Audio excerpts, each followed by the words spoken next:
เรียบร้อยทุกคนนี่นะทุกคนโอ้นี่ทุกคนเป็นกระป๋อมทุกคนมันใหญ่เต็นนี่สั่งวะหัวบักหน่อยเต็มนี่ซ้ำหนึ่งไม่เคยเห็นรีวิวรถนี่เสียดายรถแต่งเปิดเบิดเนี่ยสบายดีเนาะพ่อแม่พี่น้องปองปลายมื้อนี้ไปหากินเนาะบ่าวแคจะไปหากินเนาะมื้อนี้ว่าจะไปมุดป่าเนาะมื้อนี้เป็นจะได้กับพี่น้องเสิร์นทัดชมได้เนาะเดี๋ยวเราจะมุดนี่ทีมงานเฮาก็มีอยู่4 คนเนาะเบิ่งสิถ่ายทีมงานให้เบิ่งเนาะนี่ผู้ที่1เนาะกำลังล้างหน้ากากอยู่ก็ได้มานบ่ยังมาทันเล่นหมด นี่เนาะมีเซียนไอ้นอดเซียนเพชรแล้วก็เซียนเจนะไอ้เจนะเจจุดยางทีมงานเฮา4 คนเนาะสิลงน้ำนะเดี๋ยวเซียนแคกับเซียนเพชรสิลงเนาะเด้อถ่าเบิ่ง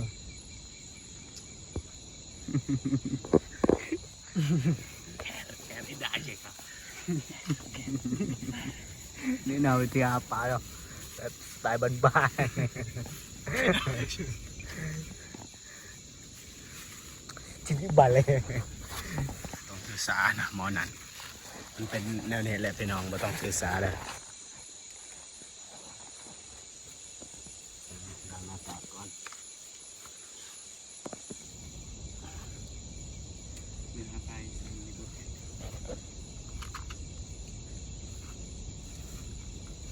วันนี้มือวางเนาะไปหาป่าเบิ่งกามเนี่ยใส่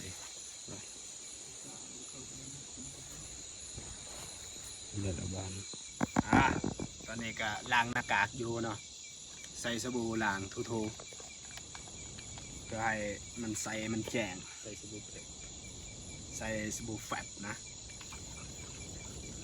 ก่อนก็ยิ่งทางใน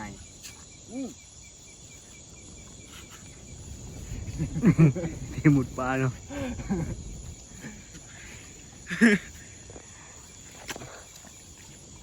โอเคล้างอาบไปมาไกลแต่ละมันไม่หมดนี่ปืนเฮาเนาะเกมยิงป่าเจอปลายังกระบอลอดปลาคอปลาในปลาแซลมอนปลาสะโดนี่บอลอดอาวุธเฮาเนาะรีวิวให้นี่ต่อไม่ลังเนี่ยถ้าไปเนี่ยที่บอกอยู่จับได้เฟรมแบกอะไรแรงปาดวาสักดังเป็นหมุดป่านะทุกคนแบบง่าย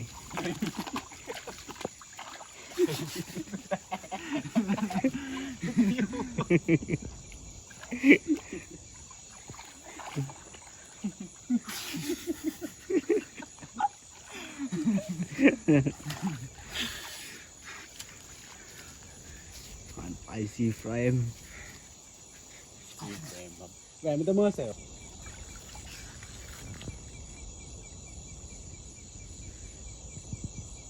ลองกรอบด้วยใช่ไหม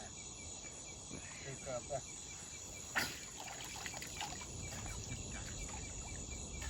มาดูดิไม่เงียบตัดก็ให้ฟังด่าตาเลยก็เจ๊สักเหล่าเลยเป็นก็ไปแจกนะยันเด็กคอบากแจกอะแจกบาดจัดด่างแล้วก็บอด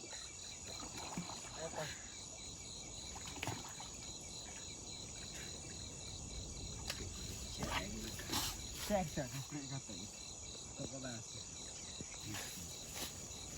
มันไม่เป็นเลยใจนะตัดใจ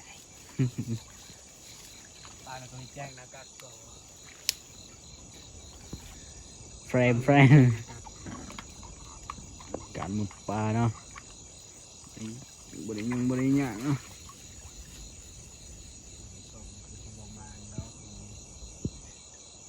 นี่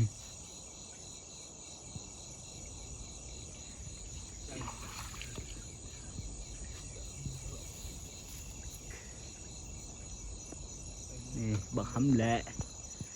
บ้านน้องมาดูวิว นี่สีส้มมันนี่แหละหน้าตามันบาน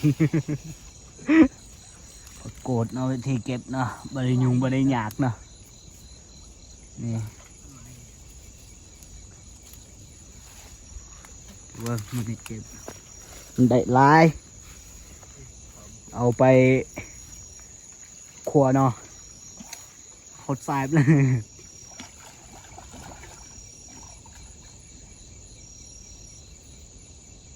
นี่เนาะเขียดเนาะเขาก็เห็นเขียดเนาะ เบิ่งวิธีจับเขียดเด้อ ที่จับเขียดนะ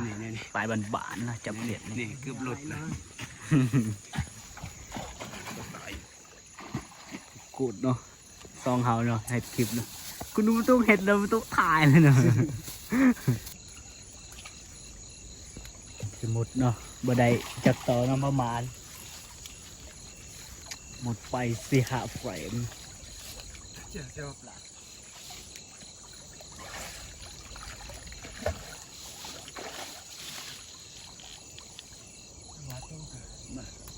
โอ้ยไฟเปิด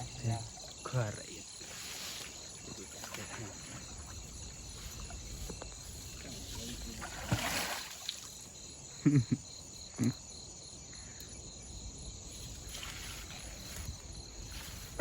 ปุ่งผักกูดเอ้าไม่ปลอม ไอ้ปลอมไม่ดี เก่งอ่านมาดิพุ่งลองก่อนกูต้องมอซื้อปลาไหนดูด่าแต่ว่าเอากลัวไตก่อดูด่าก็แล้วก็สดเนี่ยแล้วเราเคยดูก่อน ว่ามีป่าเนาะ ไม่ป่าจะบอกโอ้กลัวไตก่อก็ตามว่ามันเล่นนะไม่อะ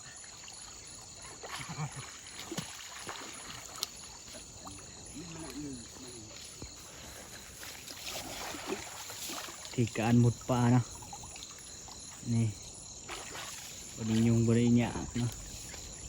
ลงน้ำแล้วก็มุดเลย ไปมาเจออยู่ ก็ไปแกลเนาะมันถามก็ไปแกลเนาะมันบ่มีป่ามันสิแกลได้จริงเลย ชื่อว่า ตายตายโอ้มองนี่ลึกๆข้างในมันวนมันไหวออกมา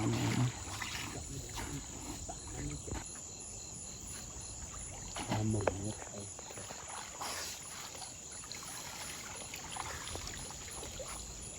ที่การเนาะโอ้ก็บริหน่อยเนาะคงวันเนาะ สมองก็มักเนาะ เจ้าคาราเซล มีฝานะเพิ่นว่าเนาะเมื่อเอง ตานาติกาลาเซลดูเด็กครับโอ้ไร มีฝาเนาะ เยอะจะจังดาบที่จาน ที่การมุดเนาะมีหับปลากเนาะมีว่าบ่มีเนาะก็เลยเมื่อเนาะนะ เรียบร้อยลองไปสั่ง เรียบร้อยนะครับจังหวะนี้นะครับภาพหลุดนะครับ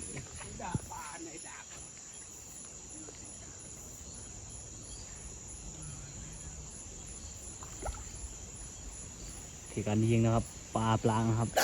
เรียบร้อยโอ้ทุกคนทุกคนเรียบร้อยเรียบร้อยเลยถือครัวโอ้ภูมิใจเว้ยโอ้ภูมิใจจริงๆเนาะนี่ถือครัวตายเลยแต่ว่ามันไม่ได้เข้าตัวนี้นะใหญ่ใหญ่เหล็กใหญ่กว่า นี่กูปลา อ่ะใส่ถุงใส่ถุงอ่ะใส่ถุงก็ถุงอ่ะใส่ถุงอ่ะถุงละมันจอ ทงบกใหญ่ๆนะ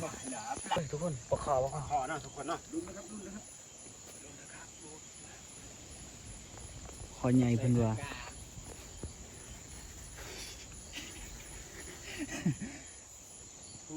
สำคัญกับมา อย่าง 3 แสนครึ่งหนึ่งอ่ะเรียบร้อยไอ้ติงกาบ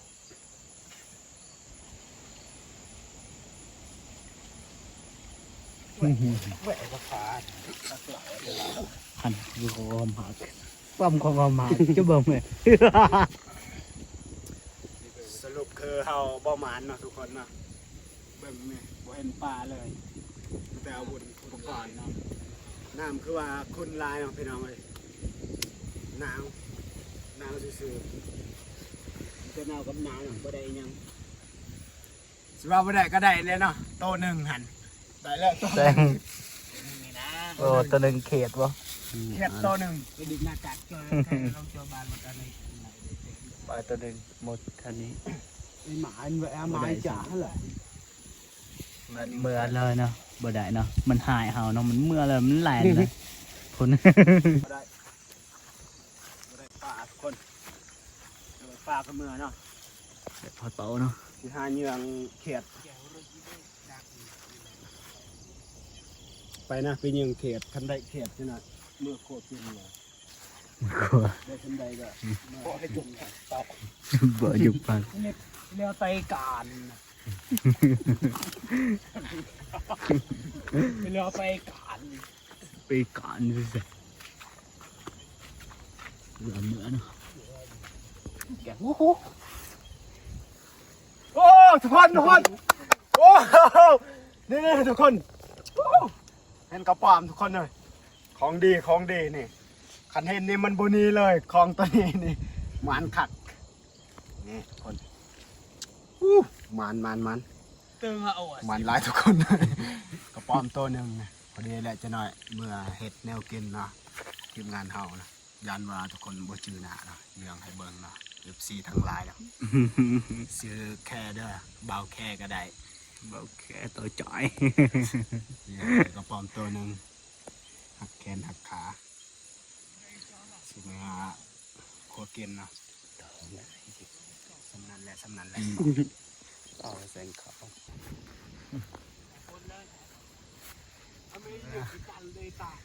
เวลาลิ้นแล้วเนาะไปหาป่า กะบ่าแล้วก็ติกันเลยตาก็ติกันแล้วนะโอ้ตัวใดเขียน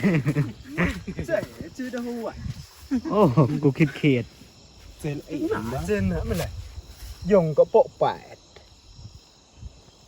ก็เรื่องกันแหละ เห็ดเพิ่นเห็นโอ้คิดว่าเขียดไม่ซ้ำเห็ดตัวนี้มันใหญ่เต่น มีสั่งวะหัวบักหน่อยๆเต็มมีซ้ำนี่บ่เคยเห็นได้ก็เจอบ่มันคนต่อไปทีมงานเฮาว่าสิเกียมเนียงบ่แม่นเนียงเนาะว่าผิดว่าผิดต่อไปทีมงานเฮาว่าสิเยืองเขียดเนาะพี่น้องเพราะว่าเฮาบ่ได้ปลามันบ่มันสิลองเยืองเขียดต่อนะพอแล้วสำนัก พี่สั้นเลย ว้าวสำเนีสิซ้ำได้นี่บ่มานทุกคน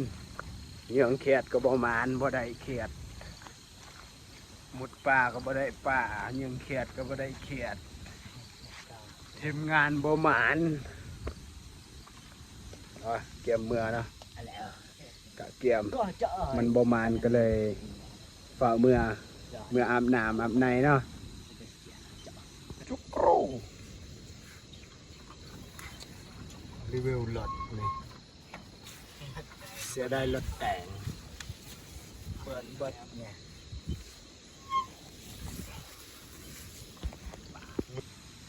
มีแต่ซ้ำเนีแล้วเนาะคลิปเอาจบลงเมื่อหน้าเอาไปเห็นยังฝากติดตามไว้ถ้าเบิ่งไปละยังฝาก เพชรอย่าง มื้อหน้าเฮาสิพาไปใส่ไปเฮ็ดหยังเดี๋ยวสิถ่ายให้เบิ่งเนาะฝากติดตามไว้พี่น้องโอเคขอบใจ